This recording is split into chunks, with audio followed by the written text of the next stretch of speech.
I have lived through every parent's nightmare. My daughter, Taylor McCormick, should be alive today. Because of medical errors, she is not. My name is John McCormick, and this is my daughter's story.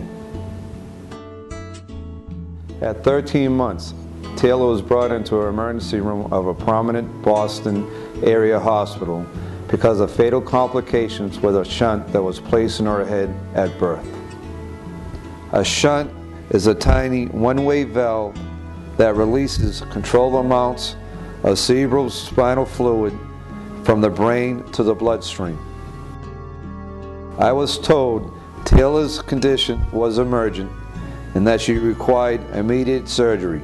However, the emergency room staff informed us that her surgery would have to be bumped from that evening to the following morning. They told us the operating rooms were too busy.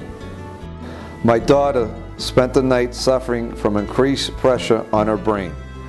This was ignored by the nursing staff and the resident neurosurgeon, who failed to check on my daughter after she was placed in the room. From the time she was told she needed surgery to the time she went into respiratory arrest, no doctor ever examined my daughter. The hospital could have done a bedside procedure to relieve the pressure on my daughter's brain, but did not even attempt it. Unfortunately, Taylor passed away before her scheduled surgery. After Taylor's death, we discovered that there were available operating rooms that evening. The truth was that the attending neurosurgeon on call that night never responded to his pager.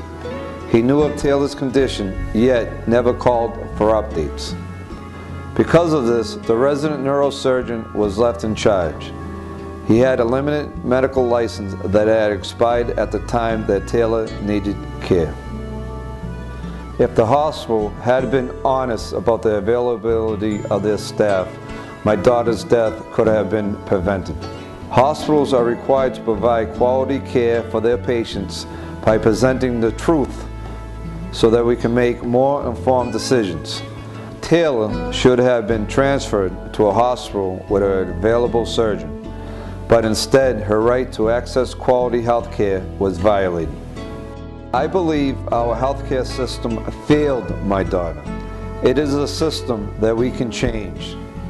I share my daughter's story so that others will be inspired to advocate for patients' rights.